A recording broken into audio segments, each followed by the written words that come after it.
The second asset class, which is often preferred, is debt. And debt is an asset class which is very simple on one end, can get extremely complex with derivatives on the other end.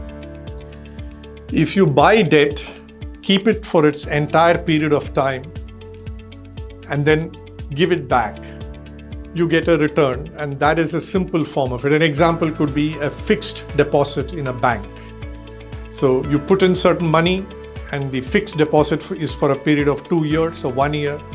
At the end of it, you get the principal along with interest. Or if you choose a monthly plan, the principal comes back to you at the end of year or two, but you get a monthly outflow of the interest which is paid to you. This is at its simplest form. The second form of debt is bonds.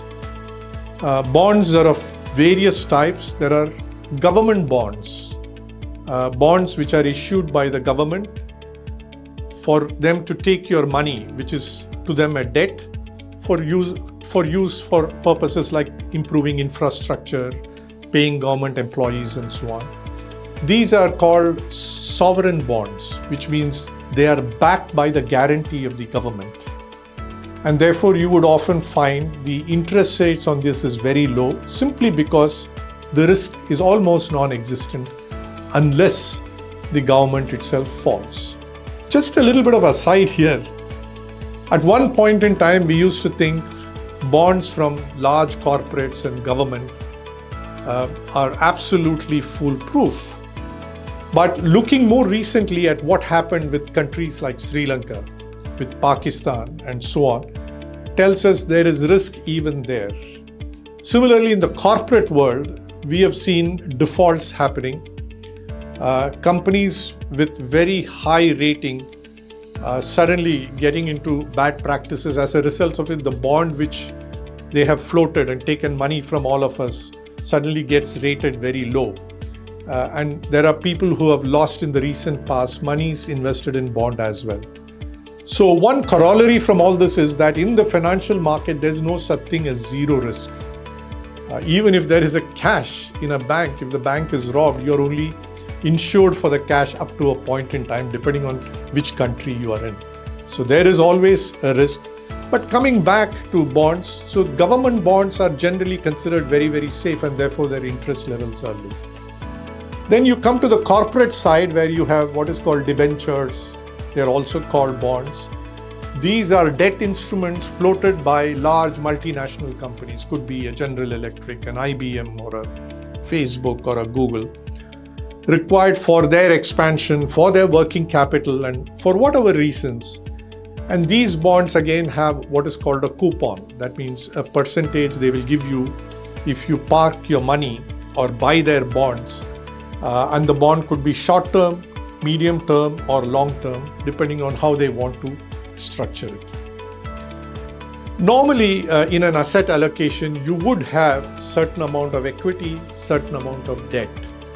And depending on the country, these debt could vary. For example, in India, Provident Fund or Employee Provident Fund is a very important debt. It not only has the sovereign guarantee of the government, it also enjoys tax benefits. And therefore, if you're planning for your retirement, it's almost a must that you would invest it.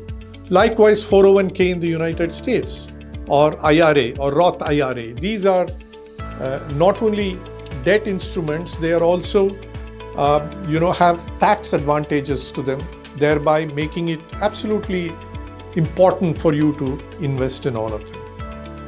And then comes the more complex part of debt, which is really not our realm, not the realm of investors. It is more for portfolio managers and debt experts to get in.